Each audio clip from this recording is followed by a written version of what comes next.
when Darren Bland snagged his fifth pick six of the 2023 season, breaking an NFL record that stood for decades, the crowd saw a touchdown. But in the front office, the executives saw something terrifying, a bill coming due. That interception wasn't just a highlight, it was a multi-million-dollar invoice. This is the story of how a forgotten fifth-round draft pick turned a $4 million cheap labor contract into a $90 million empire. He didn't just play football, he mastered the economics of leverage. Most people watch the game, you need to watch the money. To understand why Bland's payday is so significant, you have to strip away the romance of sports and look at the asset sheet. In the eyes of an NFL general manager, a fifth-round pick is a zero-risk asset.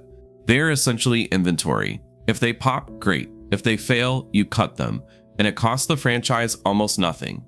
When Bland signed his initial rookie contract in 2022, the numbers were brutal. 4 years, roughly $4 million in total value. His signing bonus was around $300,000. In NFL terms, that is pennies. After taxes and agent fees, that isn't retire early money. That is buy a nice car and pay rent money.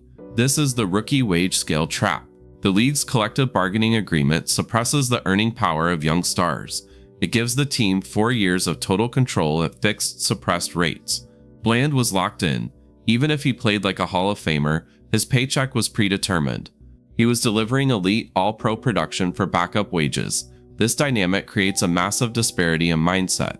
A first-round pick walks into the facility with $10 or $20 million guaranteed. They have a financial safety net. Bland came from modest means, a single-parent household where nothing was given. That creates a scarcity mindset, a hunger that guaranteed money often kills. He wasn't just playing for glory, he was playing for survival. From the Dallas Cowboys' perspective, Bland was the ultimate return on investment. In 2023, he was arguably the best defensive back in football, yet he accounted for less than 1% of the team's salary cap. That is a business owner's dream. Elite output for minimum wage costs. He was generating millions in value, winning games, selling jerseys, boosting TV ratings, while earning a salary that barely registered on the books. But here's the problem with being a high-value employee in the NFL. It is a trap. Teams love value.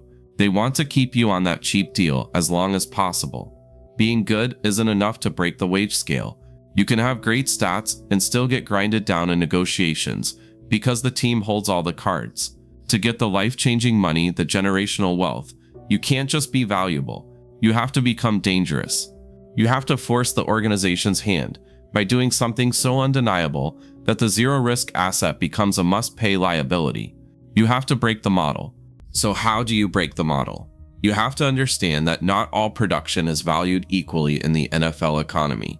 Most defenders are paid for consistency, being in the right place, making the tackle, preventing the big play.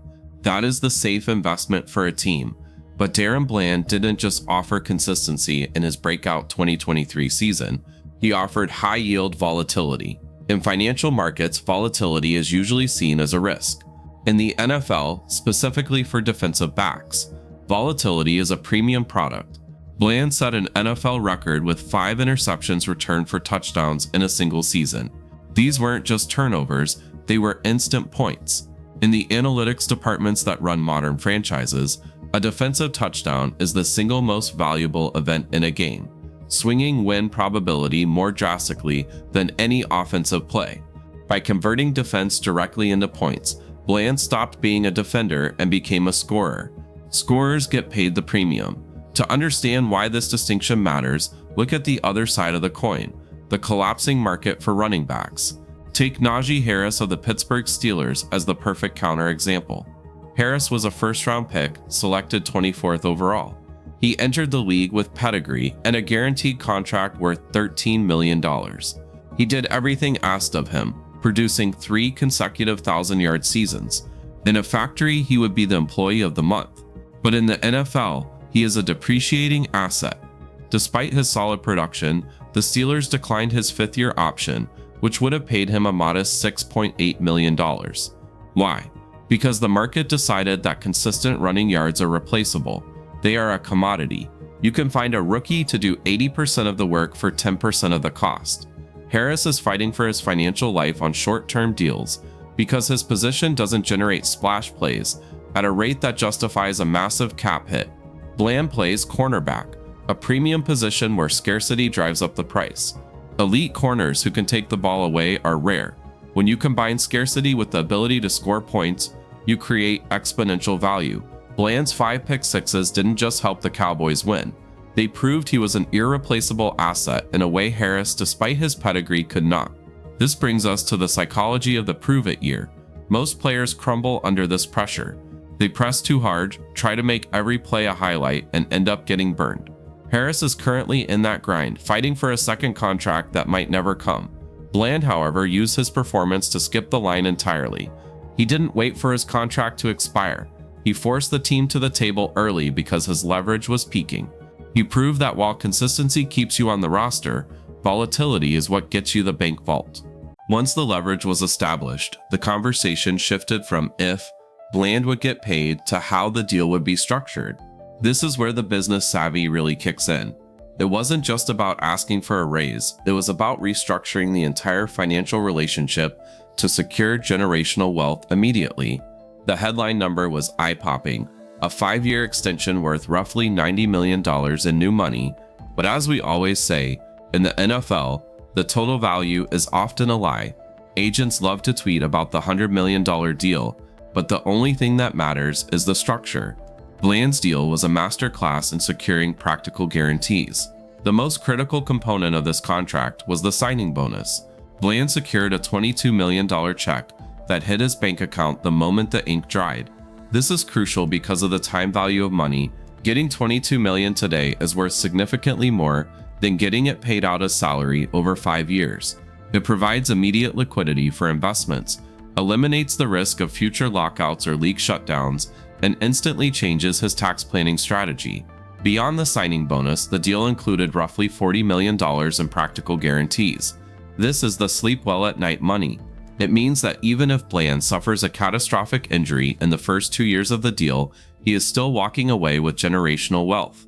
Compare this to his rookie deal, where an injury would have left him with almost nothing. He effectively transferred the injury risk from himself to the Dallas Cowboys organization. The contract also included smart escalator clauses. These are performance triggers that increase the value of the deal based on specific achievements. If Bland continues to grab interceptions or helps the Cowboys win playoff games, the value of the contract increases by up to $2 million. This aligns his incentives with the team's goals. He isn't just paid to show up, he is incentivized to repeat the behavior that got him paid in the first place. Perhaps the smartest move was the timing. Bland signed this deal before he hit true free agency. He had 1 year left on his rookie deal. He could have played it out, hit the open market, and potentially started a bidding war between 32 teams. That is the maximum risk, maximum reward strategy. But Bland understood the market. By signing a year early, he traded the potential for a slightly higher theoretical number for the certainty of $90 million now. He bet on himself to perform on a cheap deal for 3 years, but he didn't double down when he had the winning hand. He cashed out, he maximized his leverage at the exact moment the Cowboys had salary cap space and a desperate need for his specific skill set. This decision shifted his financial planning from survival mode, trying to make a $4 million contract last a lifetime, to legacy building. With a $22 million lump sum, he can now access private equity deals, real estate portfolios, and investment vehicles that are closed off to players living paycheck to paycheck. He didn't just secure a salary, he secured capital. And in the world of business, capital is the ultimate leverage. The NFL doesn't pay for effort, it pays for leverage. Darren Bland proved that undeniable performance beats draft pedigree every single time. If you want to understand the complex contract structures of the NFL's highest paid quarterbacks next, make sure to subscribe and check out this video breakdown right now.